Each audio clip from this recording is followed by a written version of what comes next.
So on the back, we're dealing with factoring by grouping. And this one is saved for last for no particular reason, just because it's just something that happens. It's also something you pretty much know how to do anyway. So let's just see an example of what it might look like. We've got x cubed minus 2x squared plus 4x minus 8. And you want to factor this. So this looks different from a lot of your typical factoring problems. And the main reason is that it now has 4 terms instead of your typical 3, but we also have seen a lot of 2-term ones.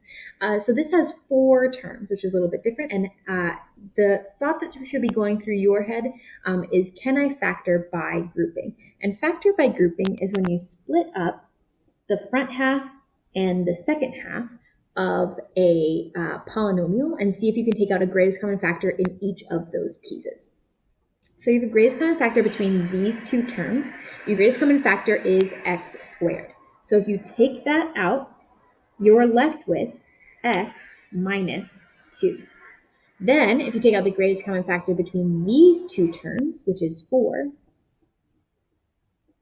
you are also left with x minus 2. Now, with your factor by splitting, what you would do next is then you take out your greatest common factor again. So then you've got x minus 2 here and x minus 2 here, and you can take that out. And what you're left with is x squared plus 4. And that's your final answer. So it's very similar to factor by splitting. So when you have your a that's not equal to 1, and now it's just without having to deal with splitting up that middle term. All right, I will do one of these problems with you, and then I think you've got the rest of them on your own, then you'll do the rest on your own. All right, we want to factor each expression completely. I'm going to split it up into the front half and the second half.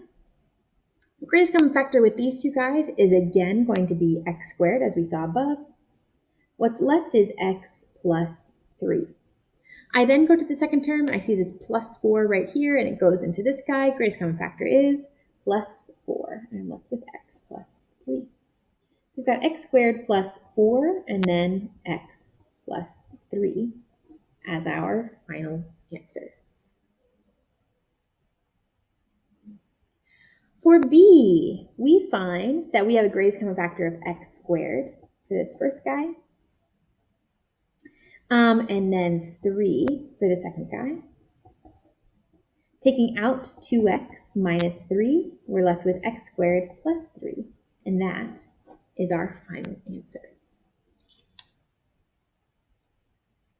With problem C, we first need to take out our greatest common factor from the entire problem first. And notice that we have a common factor of 5 for all of those guys.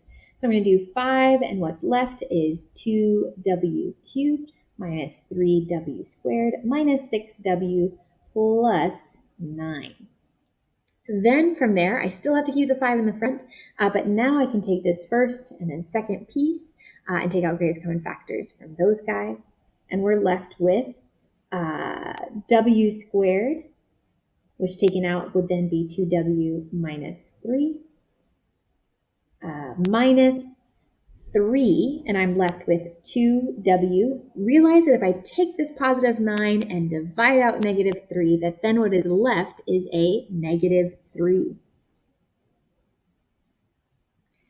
Keeping the 5 in front, I then take out 2w minus 3, and then I'm left with w squared minus 3.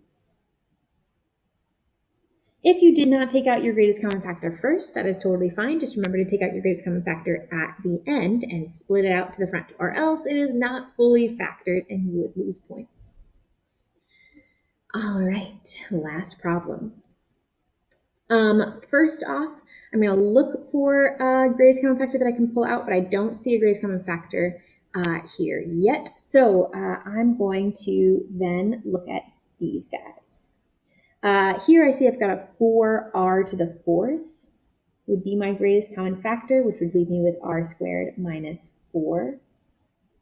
And then I can pull out a negative 9 from this guy, which would be r squared minus 4. Taking out r squared minus 4, I'm left with 4r to the 4th minus 9. Now be very careful here. Hopefully you noticed that there was at least one difference of two perfect squares, but in fact there are two difference of perfect squares.